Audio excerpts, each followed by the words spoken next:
Short answer responses often seem like a very elusive skill. However, they're not a big mystery. I'm here to give you some clues. A short answer response is simply a paragraph in which you're answering a question that has been posed. And we do this by using the ACE method: answer, cite, and explain. That's three sentences, but sometimes, and generally, it's either long sentences or more than three sentences. And in the first part of it, you're going to answer the question that you've been asked in a complete sentence. The next part of it, the cite and the explain, that part can be blended together and really probably should be. But you need to make sure that you have both of these, that you've got text evidence or some kind of evidence that is proving that you're correct, probably even embedded into your own ideas. And what is text evidence? Text evidence is words borrowed from the writer that you use in your own writing to prove your claim. It's like pulling evidence from a crime scene, but it's words. Remember, anytime you use someone else's words in your writing, you have to use quotation marks, even if it's just one or two words. If you don't, that's called plagiarism, and that's a whole other crime scene. Embedding your text evidence is incredibly important. Stop plopping down your evidence in the middle of your paragraph or at the end of your paragraph. That makes no sense, and the reader has no idea what they're supposed to do with that. It's just kind of stuck there. Make it a part of your writing. Blend it in. So here's a good example. This one has a sentence starter. It says, according to the Cheshire Cat, if you don't know where you want to go, then it doesn't matter which path you take.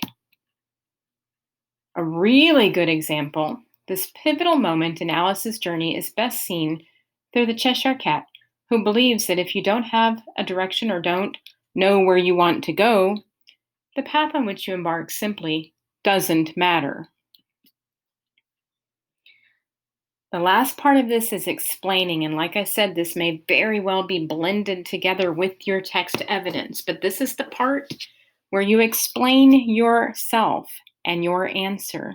It's not enough just to give an answer, and it's not enough just to provide some text evidence, but you have to explain why you're providing that text evidence, what it all means. If you are leaving your reader with questions, you are losing the case. You are losing your credibility. If you were a lawyer defending a client, you would claim they are innocent. Then you would provide proof. However, you wouldn't walk up to the jury and drop the proof off in front of them and say, here's the proof, and walk away. I don't think you'd be a lawyer for very long. Here's an excellent example of a short answer response. You'll notice it's not that short.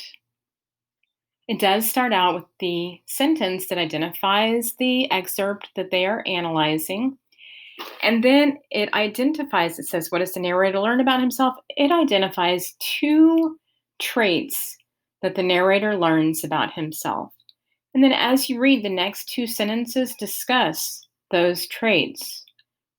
First sentence discusses his resourcefulness.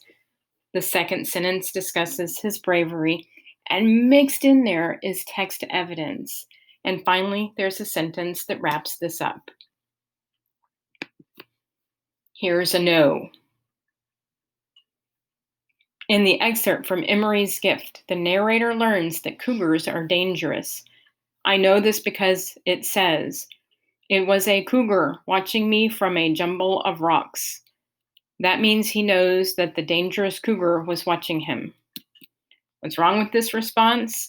The answer is incorrect. The question is asking what he learns about himself, not what he learned about cougars. The text evidence doesn't go with the answer at all. It's random. It proves nothing. The elaboration just repeats the answer and doesn't say anything new. Here's an oh no. Oh no.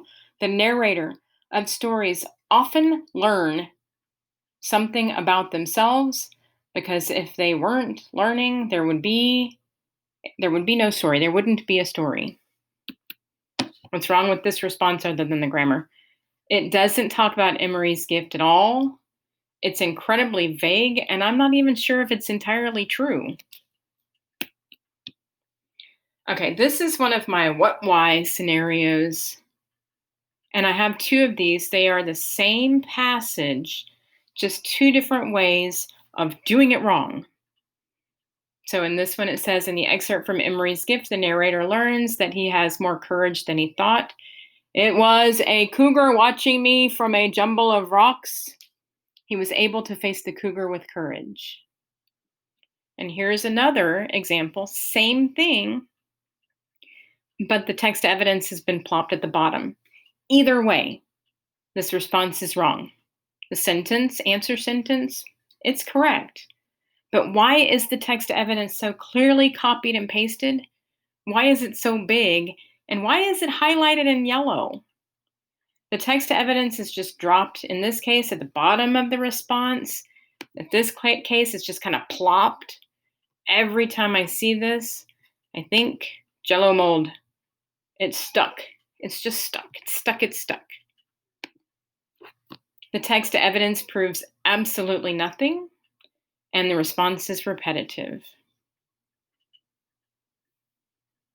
So this answer is a good answer for all of the reasons that I mentioned before, and I want you to keep those in mind as you're doing your own writing.